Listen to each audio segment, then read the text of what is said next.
Thank you very much, Mr. Chairman. May I have your permission to speak seated? I am afraid I have a fracture on my foot. You are permitted, sir. Thank you, sir. Thank you for granting me the honour of voicing on behalf of the Indian National Congress my perspective on the Union budget presented by the Honourable Finance Minister, whom I'm glad to see in the chamber. Last year, when I was standing in this very place, I had remarked that the 2025 Finance Bill reminded me of the garage mechanic who said, "I couldn't fix your brakes, so I made the horn louder." Looking at the budget this year, I'm saddened to observe that though the horn has been muted, that there hasn't been enough movement. For this budget too appears to be a squandered opportunity, equivalent to rearranging the airbags on a crashing car while assuring the passengers that the chassis is sturdy and they will feel better afterwards. This budget is praised for prudence, but prudence without vision or fairness is hollow.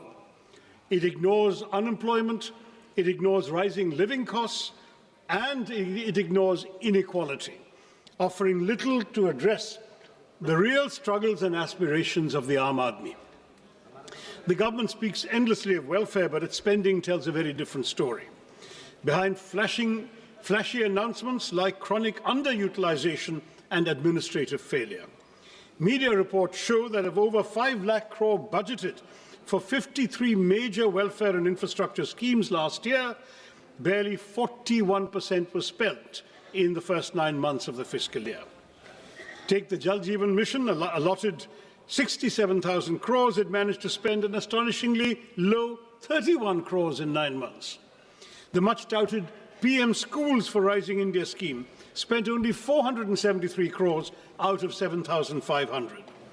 Most shocking of all, the Pradhan Mantri Anusuchit Jati Abhyudaya Yojana, meant for the socio-economic upliftment of scheduled castes, utilized out of 2,140 crores, merely 40 crores.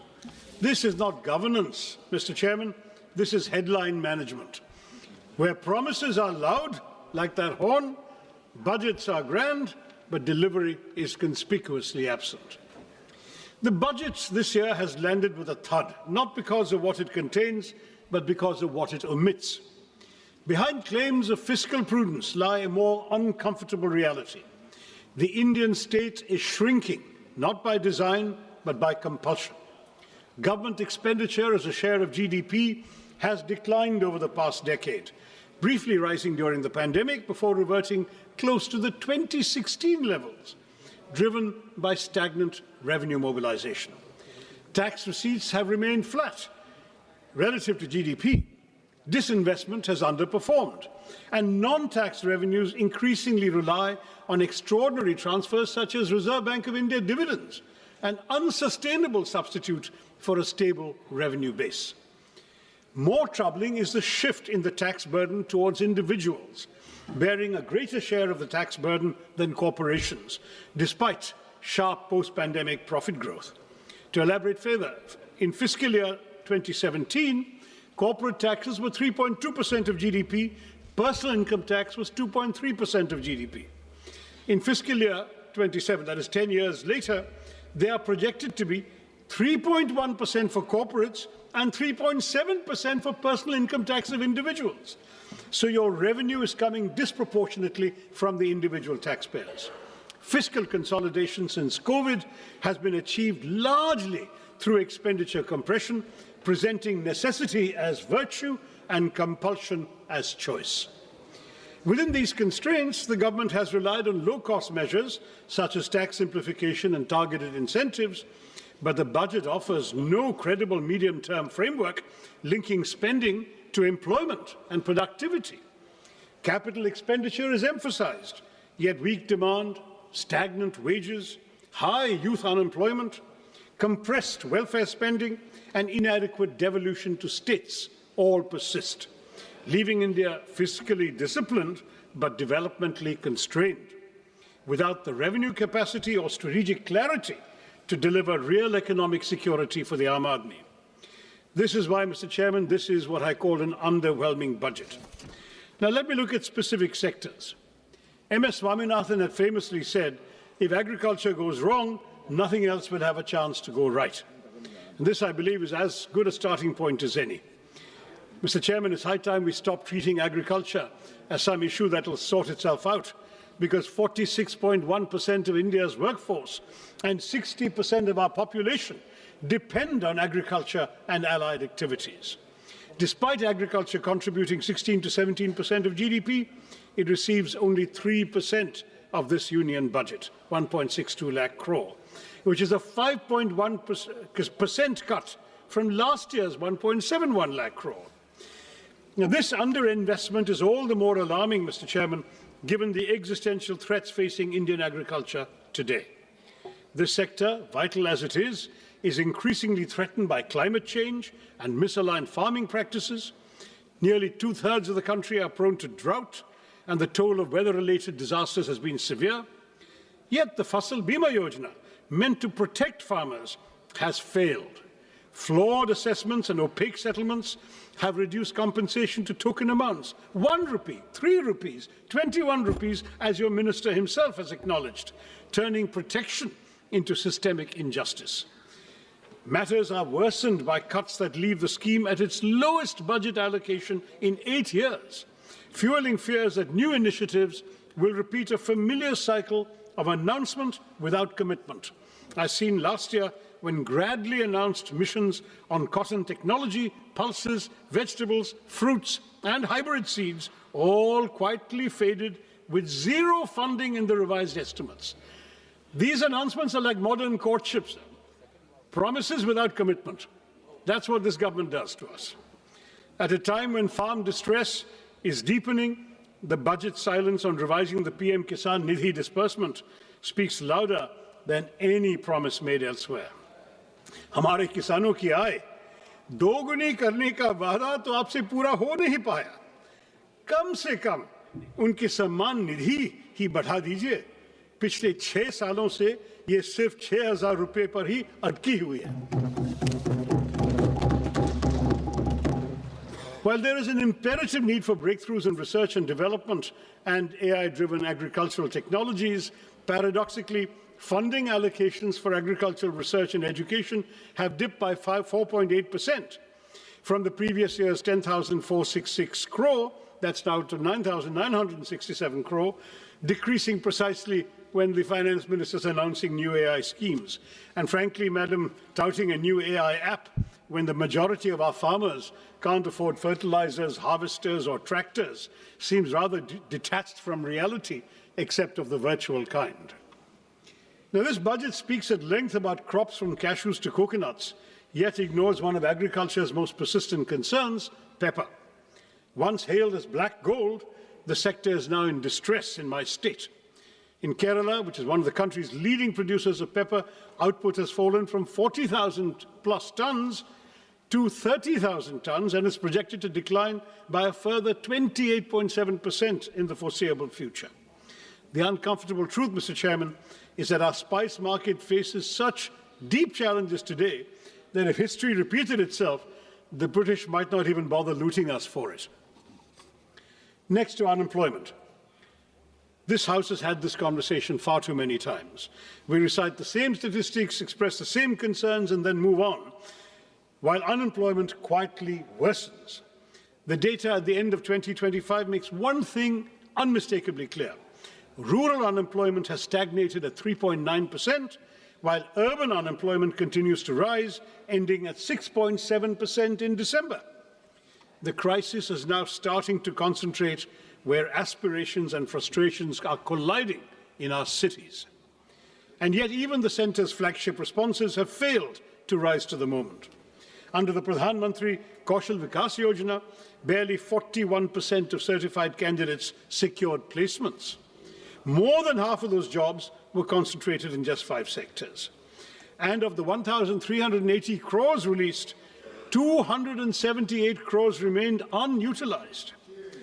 The Prime Minister Internship Scheme tells a similar story. Allocation, 10,831 crores. Ministry spends 526 crores in the first 9 months. This pattern is recurrent, sir. In fiscal year 25, allocations were cut after large unspent balances, with actual spending at just 680 crores. So much for creating employment when we can't even spend the money allocated for the job of creating employment? And what of gig workers, the backbone of our new economy? There is no mention of them in the budget. Their welfare has been deprioritized at a time when unrest grows over the absence of clearly defined benefits, time-bound claims and appeals mechanisms, and mandatory disclosure of work hours, earnings and deductions. This silence further weakens the gig workers' access to social security in practice. Any discourse about the workers of our country stands incomplete without a discussion about Manrega, now replaced by the ambitious VB-G Act.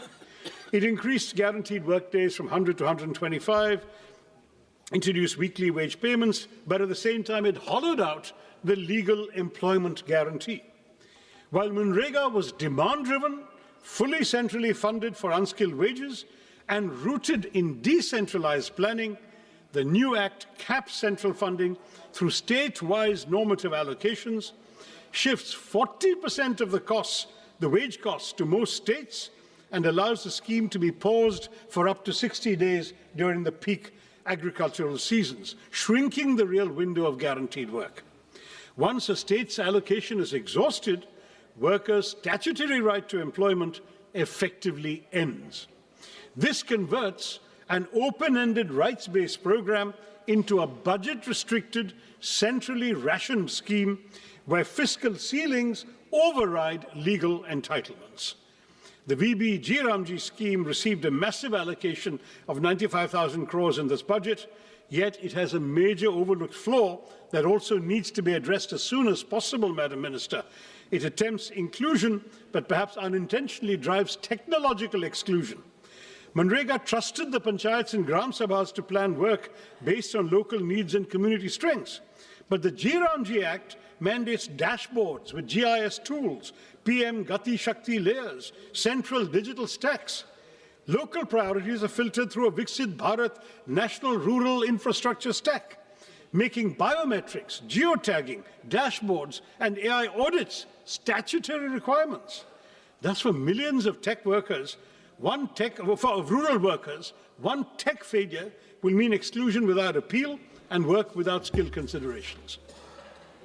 Now, when you have millions struggling to find work, Mr. Chairman, the least the government can do is to ensure that they move freely across the country to seek opportunities. But here too, Mr. Chairman, we see a pattern of neglect that is as consistent as it is shameful.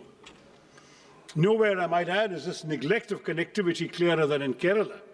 Despite repeated demands for new railway lines to decongest existing routes, the state finds no mention in the Finance Minister's much-touted 7 high-speed railway corridor initiative. One is compelled to ask, does strategic connectivity end where political inconvenience begins? The consequences of this neglect are borne daily by passengers and railway staff alike in my state. Chronic overcrowding has pushed passenger capacity to dangerous limits. Sanitation has visibly deteriorated. Even basic facilities remain inadequate. It's telling, Mr. Chairman, that locomotive pilots entrusted with the safety of thousands are forced to work without assured access to toilets. For passengers, the experience is no better. Overcrowded coaches, unsanitary conditions, and a steady erosion of dignity that no glossy brochure can conceal. These failures are structural, they're not incidental. The railway sanction strength across categories stands at over 2 lakhs, yet only about 1.59 lakh employees are in service. This staffing deficit compromises safety, delays operations, and stretches frontline workers beyond reasonable limits. A railway system cannot run on announcements alone.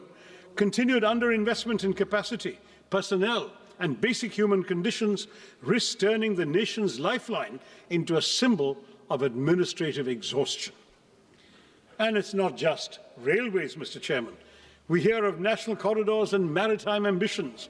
But Vizhinjam Port, India's gateway to global trade, our only port that can host the world's largest container ships, is treated as a local afterthought, with no central support announced for the road and rail connectivity that is hampering its potential as a world-class transshipment port.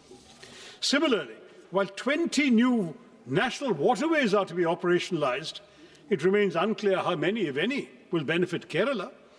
Ship repair ecosystems are promised in Patna and Varanasi, but not in a state with 44 rivers and a rich inland waterway network. Our coastal communities, Mr. Chairman, face the deadly peril of sea erosion that has already leached so much of our territory into the sea.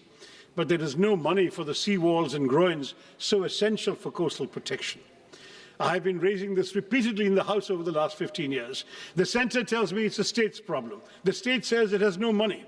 So we continue losing our territory, our seafront, to the marauding ocean. The lives and livelihoods of our fisherfolk, mostly living below the poverty line, are apparently of no concern to our budget makers either. And if maritime connectivity disappoints, Mr. Chairman, should we rely on the air?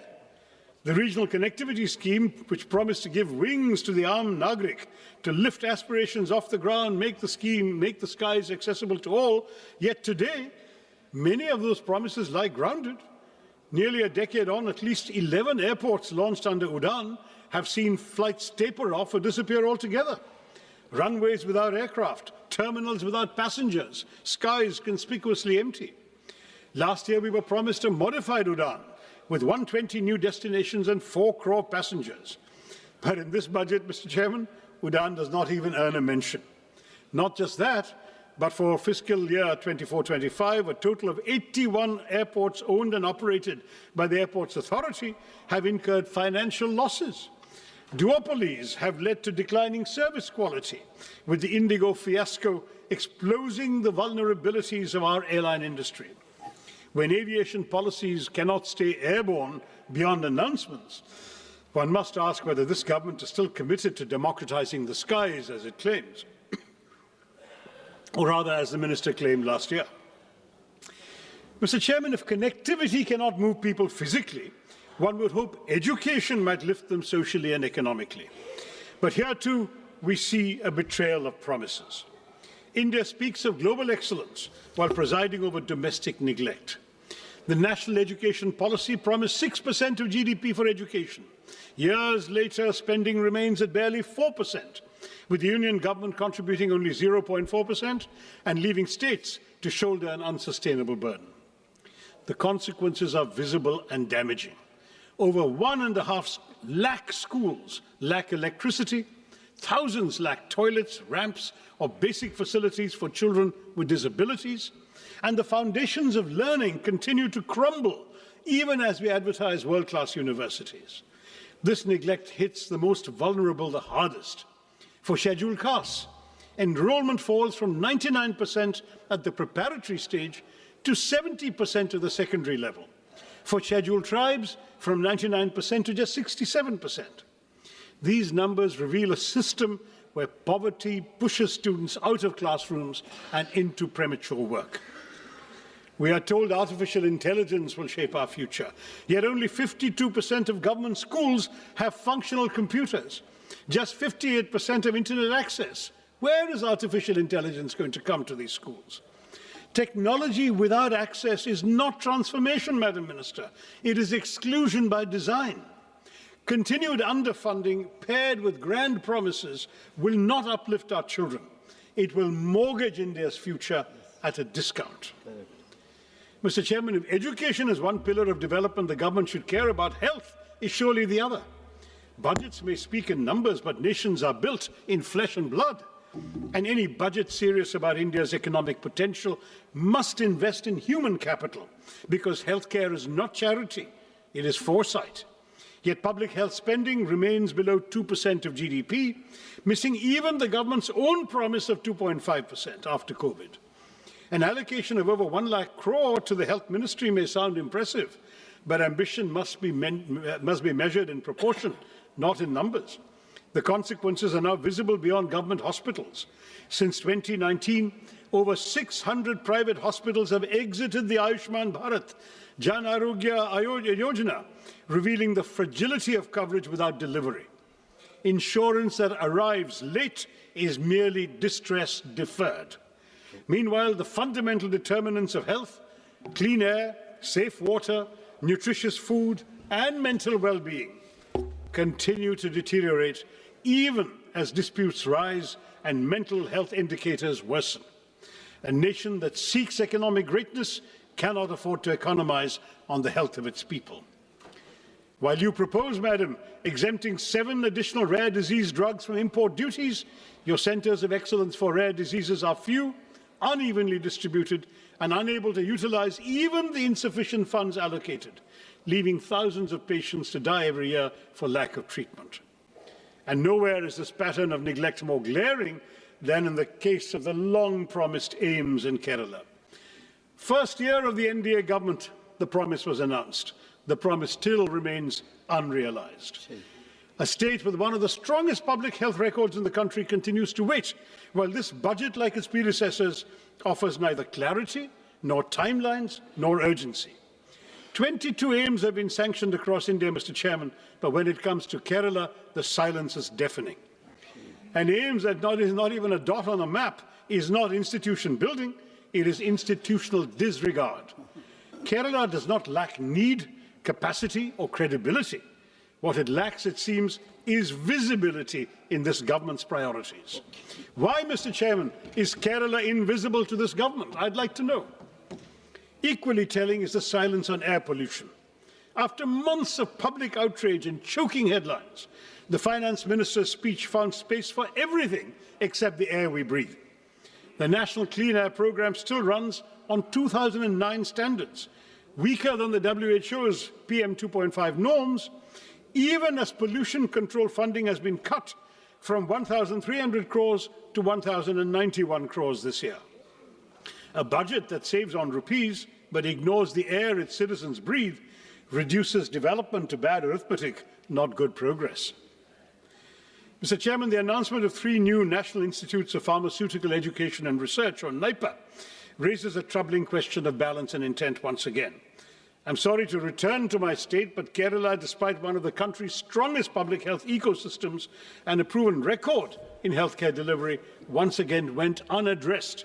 Even as NIPAs are concentrated and clustered in northern and eastern India, and a single institute in Hyderabad is expected to serve the entire south. This imbalance is not new. I flagged it 2 years ago when I was chairman of the Standing Committee on Chemicals and Fertilizers. At a time when over 60% of India's 8,500 MSME drug units lack support to adopt even good manufacturing practices, such skewed institutional allocation risks shrinking rather than strengthening our manufacturing base.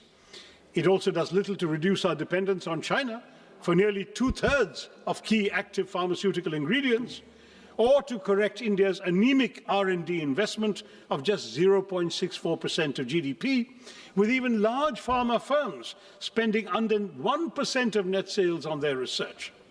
The result is predictable: limited innovation, continued reliance on low-cost biosimilars, and life-saving biologics priced far beyond the reach of most Indians, where public health spending remains so much below the GDP target of 2.5%. Without correcting regional imbalance and backing institutions with serious R&D support, this NIPER initiative risks sounding visionary while delivering exclusion. Now, all of these shortcomings in the sectors I've surveyed, in infrastructure, education, healthcare, might have been bearable if at least the economic burden were distributed equitably. But as per the UNDP Inequality Adjusted Human Development Index, India ranks the lowest of all BRICS countries at 130. The silent shock absorbers of this economy are the middle class. They are now cracking under the strain. The symbols of success we see today, smartphones, cars, lifestyle assets, are only sustained by EMIs, Mr. Chairman, for the middle class, leaving the Aam Aadmi little room for health insurance, for savings or medical emergencies. Credit cards are once a luxury or a convenience. They've now become a lifeline. Defaults rose 28% last year to 6,742 crore rupees, not because Indian households are reckless, but because they're running out of room to breathe. With 2.9 lakh crore rupees in outstanding dues and 10.5 crore cards in circulation, borrowing has become the price of staying afloat. Even as households struggle, the tax burden has quietly shifted onto them. Personal income tax now contributes over half of all direct taxes, while the corporate share declines, as I mentioned earlier. And while last year's budget at least acknowledged middle-class housing stress through the Swami Fund, this budget offers only silence. Inflation may look subdued on paper, but for citizens, the cost of living has merely been shifted. When the state fails to provide clean air, safe water, and uncontaminated food, households are forced to buy privately what should be public goods: air purifiers, water filters, basic safeguards. This burden is unequal, Mr. Chairman. The privileged can protect themselves, while the poor remain exposed. A nation cannot grow by exhausting the very people who sustain it. The Aam Aadmi, who are financing this government, are being sent deeply troubling signals on taxation. A one-time concession allowing special economic zone manufacturing units to sell domestically at reduced duties is little more than tokenism when the SEZ ecosystem itself is collapsing, with hundreds of zones shut and employment in free fall. More disturbing still is the withdrawal of income tax exemption on disability pensions for defence personnel. This move weakens social protection for disabled veterans who've risked their lives for our country and draws an indefensible line between service-related disabilities and abdication of the state's moral duty to those who have made such sacrifices for the nation. Now, I'd like to acknowledge that amid this disaster and disorder, there has been some measure of fiscal discipline. The fiscal deficit has edged down from 4.5% to 4.4%. Minister speaks of a further reduction to 4.3%, and that sounds reassuring on paper. But I've been in this House long enough, Mr. Chairman, to remember when her predecessor, the late Arun Jaitley, as Finance Minister, set a target of 3.5%. We're nowhere near that benchmark today, yet we seem eager to applaud for settling at a much higher number. Perspective matters, sir, and without it, these figures lose their meaning, especially when they fail the only test that truly counts: whether the Aam Aadmi has more money in his pocket, whether he has wages that keep pace with prices, whether he or she has a life that is becoming easier. Fiscal prudence cannot be celebrated in isolation when household budgets remain under strain and economic security is elusive for millions. In this budget, the Union government has once again doubled down on an infrastructure-led growth strategy, raising capital expenditure to 12.2 lakh crores on the assumption that public capex will crowd in private investment and generate jobs. But this promise has yet to materialize. In fact, it hasn't materialized at all during this government's tenure.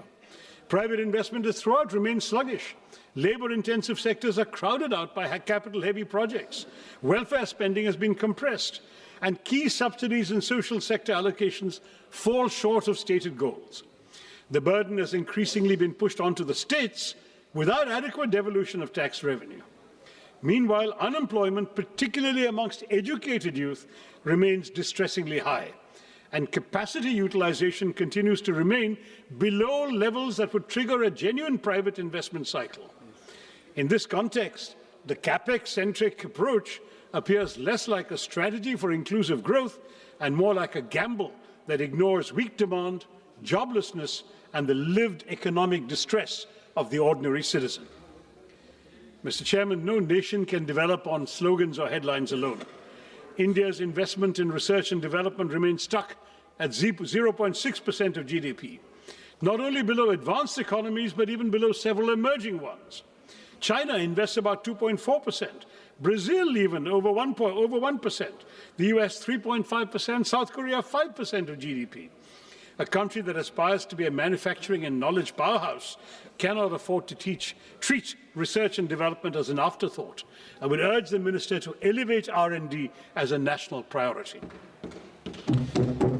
Now, on urban cities, on our cities, it should be pointed out that the hesitancy in innovation is reflected in the Smart Cities mission, which has become a reminder of unfulfilled promises. A decade after Smart Cities was announced, deadlines have been repeatedly extended from June 23 to December 25, no real change on the ground. Claims of 96% completion certainly ring hollow for somebody from Thiruvananthapuram or Warangal or Silvassa or Port Blair, because they're all incomplete, Large parts of the northeast continue to lag, leaving even the Parliamentary Standing Committee unconvinced. Instead of transforming urban life, the mission has largely polished a few elite enclaves, while basic services for millions remain untouched. I can't not mention the new interim trade agreement with the United States, sir, because that has just come out after the minister's speech. It looks less like a free trade agreement than a pre-committed purchase agreement that overturns every principle of reciprocity. How can we speak of a reciprocal tariff of 18% on one side and 0% on the other? At a time when India's total bilateral trade with the US stands at roughly 130 billion US dollars, and we have a trade surplus of only 45 billion US dollars, we have surprisingly promised to buy $500 billion worth of American goods over 5 years. This effectively converts a surplus into a long-term deficit by executive assurance rather than by market demand. No major economy has ever neutralized its own trade leverage in this manner.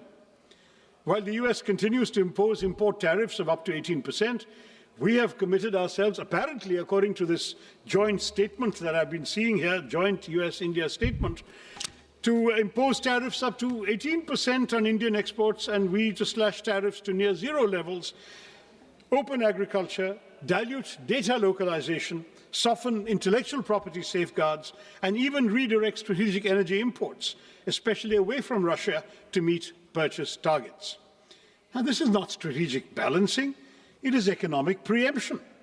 Parliament has neither been told how farmers, MSMEs, and domestic industry will be protected, nor why India has voluntarily surrendered its negotiating power without securing proportional market access.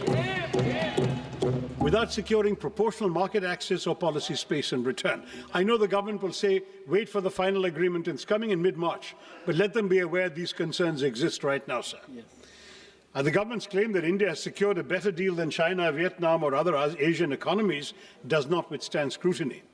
While India has obtained a tariff reduction of 1 or 2 percentage points from them, no East Asian economy has agreed to deliberately dilute its trade surplus with the US through guaranteed purchase commitments. On the contrary, China, Vietnam, and several ASEAN countries have actually expanded their trade surpluses with the US, even amid heightened trade tensions. And this ambiguity, Mr. Chairman, has a direct bearing on the credibility of the budget itself. When both the Minister of Commerce and Industry and the Minister of External Affairs were questioned on these commitments, they were really offered no clear explanation of their scale, timeline, or fiscal implications. Now, the reason I mention this in the context of the budget is that key budgetary assumptions on trade balances, external financing needs, and overall macroeconomic stability rest on information that the Parliament does not possess and has not been given. A budget framed amid such uncertainty is not just incomplete, it asks this House to approve numbers without knowing the obligations that may soon overtake them from this trade agreement. Now, I do want to say that when the two ministers play ping-pong with each other, saying it's not in their mandate to answer the question, each one attributes it to the other, then that looks like a rather disappointing game, because when no minister claims ownership of something like this, accountability disappears, and Parliament is left staring at a budget that conceals obligations that the government seems to lack the courage to admit openly. In short, Mr. Chairman, the real weakness of this government's budget lies in its implementation, where rhetoric is not matched by reality.